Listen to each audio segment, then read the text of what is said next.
आई है बैठी पंचायत करत है थी।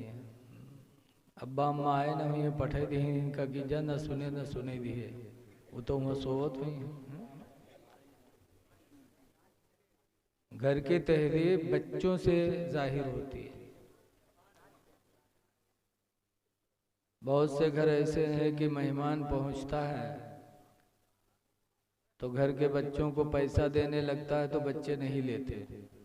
बहुत कोशिश करिए तब वो न ले, और कोशिश करेगा तब बच्चे अपने अम्मी या अब्बू का देखिए कि बाहर से अगर कोई ढील पड़े तो ले ले, और जब अब्बा अम्मा इशारा करिए ले ले तब ले।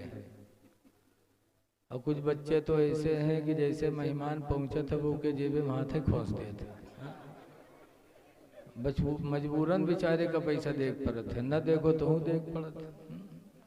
तो घर की तहरीब अलग अलग होती है। ए बच्चों खामोश बैठो थोड़ी देर के लिए। बहुत दिनों के बाद अलीपुर आना हुआ है। हमारे हाजी लल्लन अली के दरवाजे पर आना हुआ था। फिर काफ़ी दिनों के बाद आज आप लोगों ने याद किया है। अल्लाह इसकी जज़ा अता फरमाए। अभी आपने नाज शरीफ सुनी,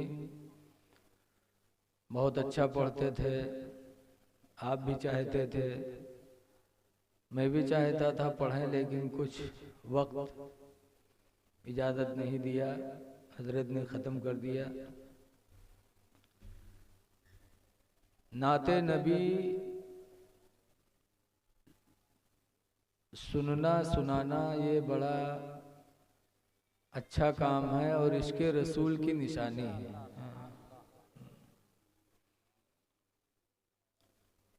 और इसके रसूल बहुत बड़ी दौलत है। एक मर्तबा हजरत अबू बकर सिद्दीक रदी अल्लाह ताला अन्हु, सहाबा की ज़िंदगी से अंदाज़ा लगाओ कि सहाबा के दिलों में नबी की मोहब्बत कितनी थी।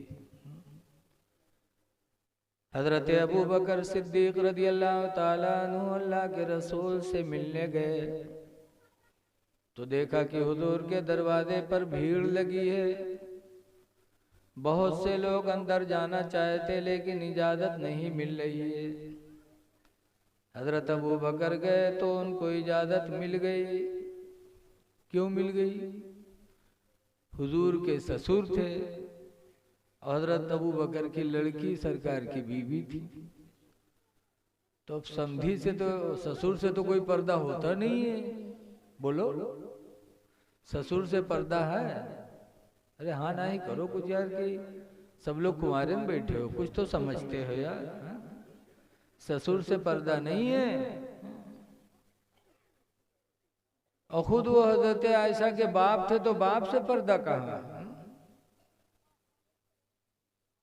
ससुर से पर्दा नहीं, लेकिन आजकल के मेहरुए ससुर से पर्दा करी और देवर से पर्दा है तो देवर के साथे रही। बताओ।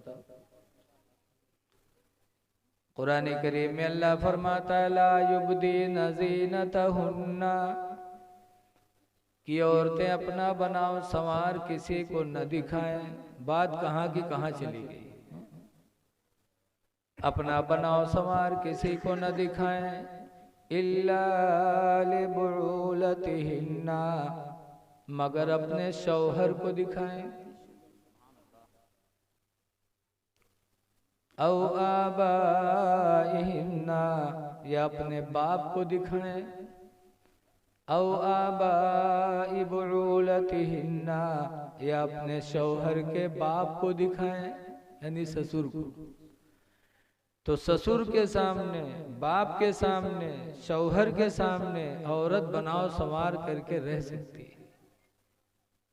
तो ससुर से घूंघट कड़ी और देवर के साथे सफर कैले हैं। जबकि हदीस पाक में अल्लाह के नबी फरमाते अलहमु कल मौत, देवर मिसल मौत के है, कि देवर के साथ में रहना मौत को दावत देना। कैसी मौत? ईमान की मौत को। बहरहाल हजरत अबू बकर रदियल्लाहु अन्हु को इजाजत मिल गई। अंदर गए तो देखा कि सरकार बैठे हैं और सरकार की 9 बीवियां सरकार को घेरे हुई। थोड़ी देर बाद हजरत उमर पहुंचे हुजूर से मिलने के लिए, तो उनको भी इजाजत मिल गई। चूंकि हजरत उमर भी ससुर थे सरकार के।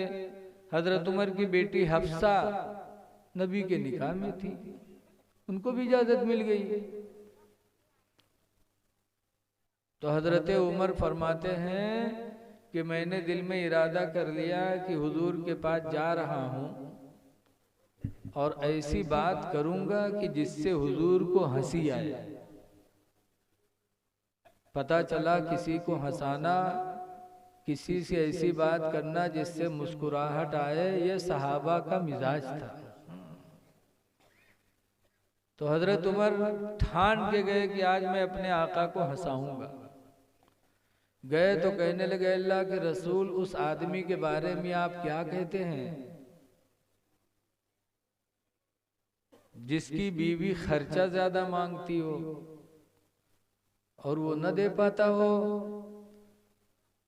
जिसकी बीवी खर्च मांगती हो ज्यादा, वो आदमी न दे पाता हो, उसके बारे में आप क्या कह रहे हैं? तो हुजूर हंसे, कहा, उमर जो पूछ रहे हो वही तो मेरे घर में ठना हुआ है। ये सब घेरे बैठी हैं, खर्चा मांग रही हैं।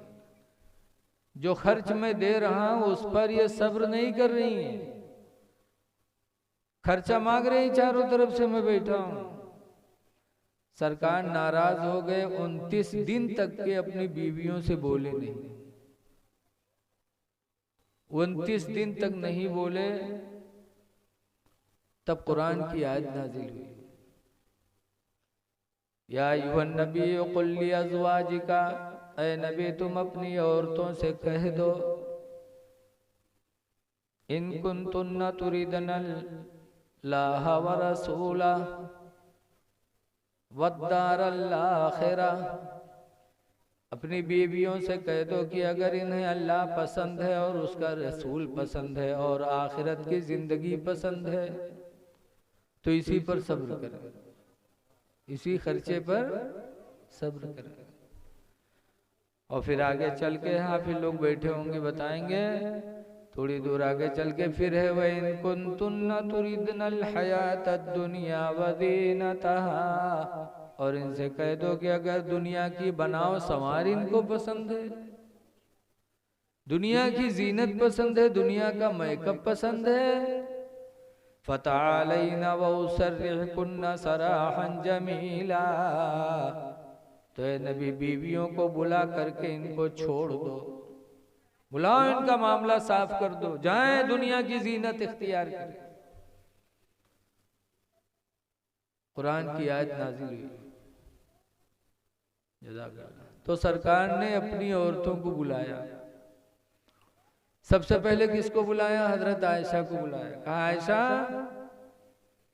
एक बात कहने जा रहा हूं, लेकिन जवाब देने में जल्दी न करना, जवाब में पहले अपने माँ बाप से मशवरा ले लेना, फिर जवाब देना। कहा, फरमाइए। सरकार ने आयत अल्लाह की बताई कि अल्लाह का हुक्म नाजिल हो चुका है कि अगर अल्लाह और रसूल को और आखिरत को पसंद करती हो तो इसी पर सब्र करो, और अगर दुनिया की जीनत चाहती हो तो मैं तुम्हें छुटकारा दे सकता हूँ, लेकिन आयशा जवाब में जल्दी न करना, अपने माँ बाप से मशवरा कर लेना। तो हजरत आयशा कहती हैं, या रसूल अल्लाह, आपके बारे में हम माँ बाप से मशवरा करेंगे? बल अहब्बुल्लाह व रसूला, बल्कि मैं अल्लाह और अल्लाह के रसूल को पसंद करती हूँ, अल्लाह और अल्लाह के रसूल को पसंद करती हूँ, अल्लाह के रसूल में दुनिया को पसंद नहीं करती। यहाँ ये बात हुई, लेकिन वो बात तो मैं छोड़ दिया कि इसके रसूल कितना है, कि जब हजरत अबू बकर गए और हजरत उमर गए और हजरत उमर ने कहा, अल्लाह के रसूल, उस आदमी के बारे में क्या कहते हैं जिसकी बीवी खर्चा ज्यादा मांगती हो? तो हुजूर ने फरमाया उमर यही तो मेरे घर का मामला है, सब बैठी है खर्च मांग रही है ज्यादा। तो रवायतों में है, बुखारी की हदीस में है कि हजरत अबू बकर उठे और अपनी लड़की आयशा का घिटुआ साथ दिया, गला दबा दिया हजरत अबू बकर ने अपनी लड़की आयशा का, और गला दबा के कहते हैं तू सरकार को तकलीफ दे रही है, सरकार से खर्च ज्यादा मांग रही है, तू सब्र कर उसी पर जो अल्लाह के रसूल अपनी मर्जी से तुझको दे दे। हजरत उमर उठे और अपनी बेटी हफ्सा का गला दबा दिया, कहा सरकार को तकलीफ दे रही है। ए लोगो, सहाबा की जिंदगी से सबक सीखो कि सहाबा के दिलों में औलाद की मोहब्बत बाद में, नबी की मोहब्बत सबसे पहले थी। सबसे ज्यादा सब नबी की मोहब्बत सहाबा के दिलों में होती थी, औलाद से बाद में, नबी से पहले। इसीलिए वो सहाबा चमके। इसीलिए कहने वाले ने कहा है, इश्क़ नबी ने दिल को मेरे दिल बना दिया, इश्क़ नबी ने दिल को मेरे दिल बना दिया, और महशर में मुंह दिखाने के काबिल बना दिया। ऐ लोगों, अपने नबी से मोहब्बत करो, सबसे बड़ी दौलत है। खुश नसीब है वो नौजवान जिन्होंने हाफिज अब्दुल गफ्फार साहब का बाजू बन करके और इस जश्न को मुनक़िद किया। उन नौजवानों को अल्लाह ताला आप सबको दोनों जहान की दौलत अता फरमाए। कुरान की एक आयत मैंने पढ़ी है, अल्लाह फरमाता है, अच्छा देखो आज हम लोग कामयाब किसको कहते हैं? कोई नौकरी पा जाए तो हम लोग कहते वो कामयाब। बोलो कहते कि नहीं कहते? किसी की दुकान अच्छी चले वो कामयाब, कोई इलेक्शन में जीत जाए वो कामयाब, लेकिन कुरान किसको कामयाब कहता है? अल्लाह ताला फरमाता है कुरान हकीम में, क़द अफ़लहल मोमिनून, वो ईमान वाले कामयाब हो गए। कौन ईमान वाले? अल्लज़ीना हुम फ़ी सलातिहिम ख़ाशिऊन, जो ईमान वाले अपनी नमाजों में खुशू करते हैं। नमाजों में खुशू करते हैं मतलब, खुशू का मतलब ये है कि नमाज पढ़ते हैं तो उनका अकीदा होता है कि अल्लाह हमको देख रहा है, हम अल्लाह को देख रहे हैं। जिसने अपनी नमाज में ये कैफियत पैदा कर ली कि अल्लाह हमको देखता है, हम अल्लाह को देखते हैं, अल्लाह फरमाता वो ईमान वाला कामयाब हो गया। जैसे रोजा, हम और आप रोजा रखते हैं, घर के अंदर होते हैं, कोई देखता नहीं है, लेकिन रोजादार खाता नहीं है। खाता है, तन्हाई में होता है, पानी नहीं पीता, कुल्ली करता है, चाहे तो अंदर घूंट दो घूंट अंदर चला जाए, कोई देख नहीं पाता, लेकिन रोजादार पानी का एक कतरा भी अंदर जाने नहीं देता। क्यों? उसका अकीदा है कि अल्लाह देख रहा है। बोलो। तो जैसे रोजा हम इस नीयत से रखते हैं कि अल्लाह देखता है, तो हम तन्हाई में भी खाते पीते नहीं हैं। ऐसे ही जब हम नमाज पढ़ें तो हमारा अकीदा यह हो कि खुदा हमको देख रहा है, हम खुदा को देख रहे हैं। हदीस पाक में हुजूर फरमाते, ताबुदल्लाह तराह, ऐ मेरे बंदे तू इबादत इस तरह कर कि तू खुदा को देखता है। व इल्लम तकुन तराह, और अगर तेरा अकीदा इतना पक्का न हो तो इतना सोच ले कि फ़इन्नहु यराका, कि वो तुझे देख रहा है। नमाज में कुछ इधर उधर न करो। हमरे खन्ना पुरवा में यहाँ पहले बत्ती न रहा, मोमबत्ती लगत रहे, नमाज पढ़ावा जाता रहे। 2 रकात पढ़ाए और तीसरी रकात में यहाँ मोमबत्ती बुझाए गए, मस्जिद में अंधेरा। और के बाद जब सजदा में यहाँ गए तो उजेर लाग, तो हम मन में सोचे नहीं उजेर कहाँ से गया। बहरहाल 4 रकात पुरिया जब सलाम फेरन तो देखा आगे बैटरी जले, तो हम कहे नहीं बैटरी को जलावा है हो। तो एक हाजी साहब खड़े हुए कहीं नरे हजरत जब वो बत्तियाँ चली गए रहा है, मोमबत्तियाँ बुझाई गए रहा है, तो हम सजदम जब गए तो हम ढूंढ के जलाए दिया रहे। अब बताओ, पढ़ा थे नमाज और बैटरी ढूंढ थे वही में, और उनके नमाजों हो जाते। नमाज मोमिन पढ़े तो ये सोच ले कि अल्लाह हमको देखता है, हम अल्लाह को देखते हैं। खुशू करो अपने दिल में। और जब मस्जिद में जाओ तो कैसे जाओ? अल्लाह कुरान में फरमाता खुज़ू ज़ीनतकुम इंद कुल्ली मस्जिद। हर मस्जिद में जाने के लिए तुम जीनत हासिल करो। जीनत बनाओ, संवार, बन संवर के तुम मस्जिद में जाओ, ऐसे न चले जाओ। क्यों? कुरान कहता खुज़ू ज़ीनतकुम इंद कुल्ली मस्जिद, हर मस्जिद में जाने के वक्त बन संवर जाओ। कि जैसे तुम अपने दोस्त से मिलने जाते हो तो नहा के जाते, कपड़ा बदल के जाते, बन संवर के जाते कि मैं अपने दोस्त से मिलने जा रहा हूँ। और जब तुम मस्जिद में जाते हो तो तुम अपने हकीकी परवरदिगार से मिलने जाते हो, जो हकीकी दोस्त है तुम्हारा। दुनियावी दोस्त के पास जाते हो, दुनियावी दोस्त की निगाह तुम्हारे जेब पर होती है। बोलो होती जेब पर कि नहीं?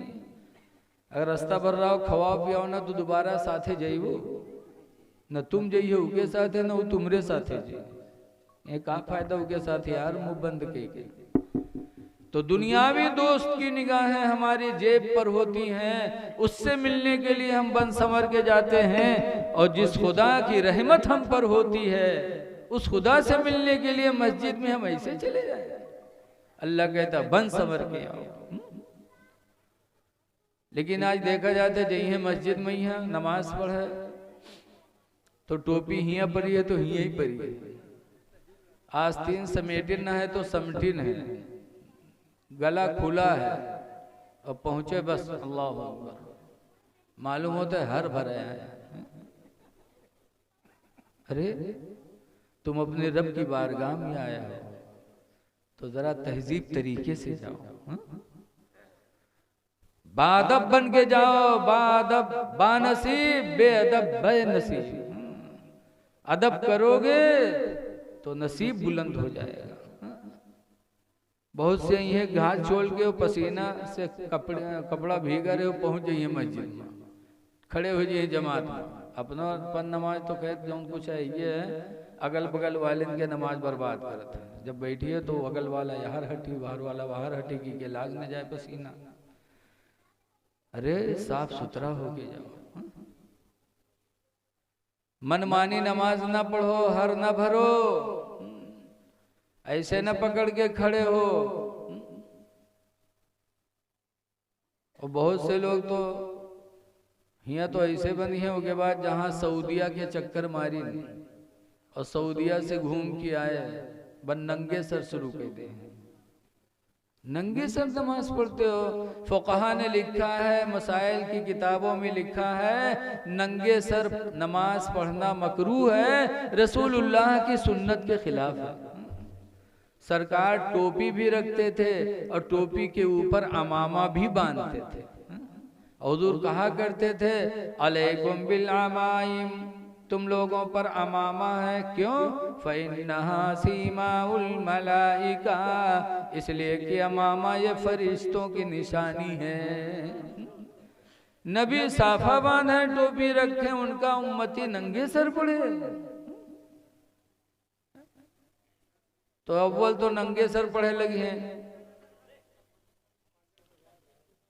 और सऊदिया से चक्कर जब मरी है तो वही है, तो नियत अब ही एक बजाय कहाँ बंधी है। मत देखो यार उधर, बच्चों को छोड़ दो यार। नंगे सर पढ़ेंगे।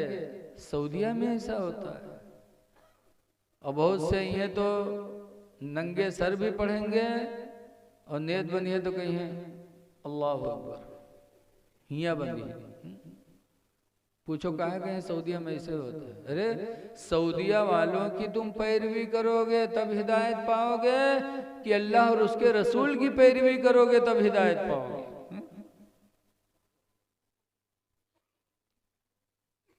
कुरान करीम में है मन युतिल्लाह व रसूला, जिसने अल्लाह और उसके रसूल की फरमा बरदारी की फ़क़द फ़ाज़ फ़ौज़न अज़ीमा, तो वो बहुत बड़ा कामयाब हुआ। सऊदीया वालों की क्यों बात करते हो? सऊदीया में चोर नहीं है, जानी नहीं है, हर तरह के इंसान है। जहां इंसान है वहां गुनाह होता ही है। तो इंसानों को न देखो, सऊदी वालों को न देखो, हिंदुस्तानियों को न देखो, बल्कि अल्लाह और उसके रसूल का फरमान देखो। सीना पे नीयत बांधते हैं। इमाम आदम अबू हनीफा ने 17 हदीसों से साबित किया है। हजरत अली की रवायत है कि हर नबी की सुन्नत थी नाफ के नीचे नियत बांधना। ये अल्लाह जाने कहां से सीखिया होती, यहाँ बनी। एक हाजी साहब थे, बेचारे गोंडा के थे, बहुत नेक थे लेकिन पढ़े लिखे कम रहे। एक जगह मेहमानी में गए और वहाँ नमाज के टाइम आएगा तो चले गए मस्जिद में नमाज पढ़े। हुआ गए वजू बने, जमात होता रहा है। जब जमात के पास गए तो देखा सब हियाँ नियत बांधे। तो हाजी साहब जाहिल आदमी बेचारे परेशान कि हाँ जिंदगी गुजर गई हियाँ बांधे बांधे, और ये सब हियाँ बांधे, अब हम का करी। थोड़ी देर सोचिन वो वहीं मिल गए। मिले तो हाजी साहब शुरू की अल्लाहु अकबर। अब जब मोड़े में नियत बांधे ना हाजी साहब तो अगल बगल वाले घूर घूर देखे हर बार, लेकिन हाजी साहब बिचरो बांधे ठाड़। जब नमाज खत्म है, इमाम साहब सलाम फेरें तो सब हाजी साहब पर घूर घूर निगाह डाले। तो हाजी साहब कहते भैया काहे गुस्सा था, इन बुढ़ा कहीं का नमाज पढ़ा है कि मजाक करे आए रे, कहीं काहे भैया, कहीं नहीं मुड़े मुड़ियत काहे बांधे। तो हाजी साहब कहते भैया जिंदगी गुजर के बुढ़ाए के हियाँ बांधे बांधे, आवाज तुमरे हियाँ आए तो देखा तुम लोग ऊंचे बांधे हो हियाँ, तो हम सोचन मालूम जत्ते ऊंचे बांधो वत्ते ज्यादा सवाब मिलत है का। तो हम सोचन हम हियाँ न बांध ली, जो सब सवाब हमका मिल जाए। तो सब चुप। तब हाजी साहब ने डांटा, कहा नालायको, अल्लाह ताला ने मर्दों के ख्वाहिशात को नाफ के नीचे पैदा फरमाया, लिहाजा सुन्नत नबवी है कि नमाज में मोमिन नाफ के नीचे हाथ बांधे ताकि नफ्स दबा रहे, नमाज में बुरे ख्यालात न पैदा हों। और औरतों के ख्वाहिशात को अल्लाह ताला ने सीने में रखा है, लिहाजा औरत हालत नमाज में सीने पर हाथ रखे ताकि नफ्स दबा रहे और बुरे इरादे न पैदा हों। और तुमरे सीने में अल्लाह का दही धी से जो हियाँ बांधे ठाड़। ऐ लोगो मनमानी न करो, नबी की सुन्नत के मुताबिक नमाज अदा करो और खुशू के साथ अदा करो। कुरान कहता कामयाब वही। लेकिन ये कब हमको तुमको ये दौलत मिलेगी, जब हमारे अंदर दीन की तालीम होगी। आज हम लोगों में बड़ा रोना है कि मुसलमान के बच्चे अगर दुनियावी तालीम पढ़ेंगे तो दीन की नहीं पढ़ेंगे, और दीनी तालीम पढ़ेंगे तो दुनिया की तालीम नहीं पढ़ेंगे।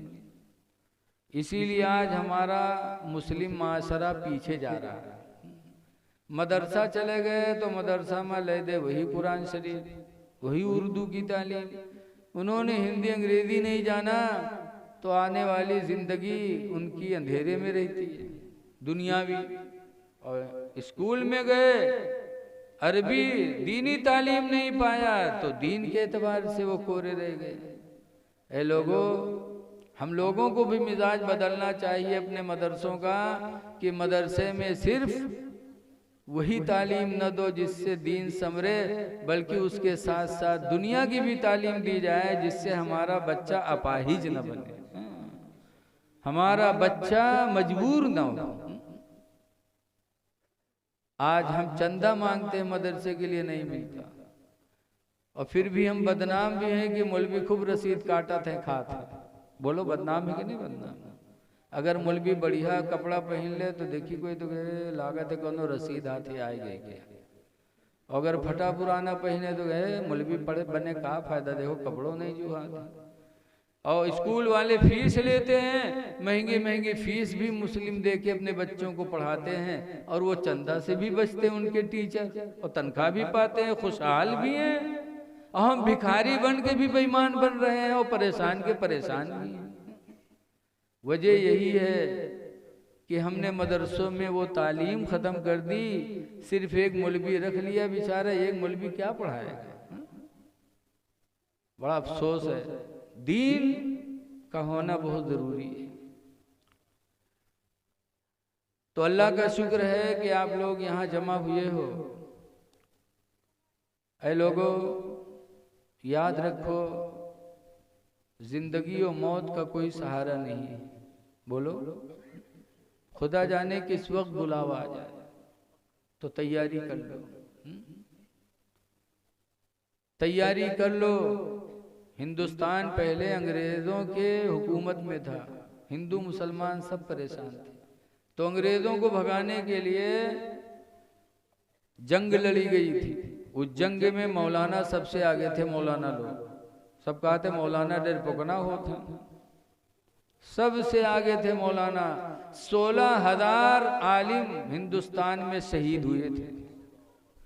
16,000 आलिमों ने जान देकर हिंदुस्तान को अंग्रेजों से आज़ाद कराया था, जिसमें एक मौलाना किफ़ायतुल्लाह मुरादाबादी थे। मौलाना किफ़ायतुल्लाह मुरादाबादी को अंग्रेजों ने फांसी दिया था, कत्ल नहीं किया था, फांसी दिया था। जब फांसी पे लेके गए हजरत मौलाना किफ़ायतुल्लाह मुरादाबादी को, तो अंग्रेजों ने कहा था मौलाना आखिरी वक्त है, कोई ख्वाहिश है। फांसी का तरीका है कि फांसी देने के टाइम पूछा जाता है कि आखिरी कोई ख्वाहिश हो तो बता दो। तो अंग्रेजों ने भी पूछा था, तब मौलाना साहब ने क्या कहा था, अलीपुर के आदमी हो तो कहा था नहीं आखिरी टाइम में मेहर वक्त बुला लो तनी बतियाएगी, या लड़कन बुला लो तनी बता दे कि कहाँ कहाँ पैसा जमा है, कि पास बाकी है। लेकिन मौलाना किफ़ायतुल्लाह मुरादाबादी से अंग्रेजों ने जब कहा था कि मौलाना आखिरी वक्त है, कोई ख्वाहिश हो तो बता दो, तब मौलाना ने कहा था एक ख्वाहिश है। कहा क्या? कहा कलम दे दो, कागज दे दो। कलम और कागज मांगा था, और कलम और कागज जब अंग्रेजों ने दिया तो आखिरी वक्त चलते चलते मौलाना किफ़ायतुल्लाह मुरादाबादी ने लिखा था, क्या लिखा था कि कोई गुल बाकी रहेगा ना चमन रह जाएगा।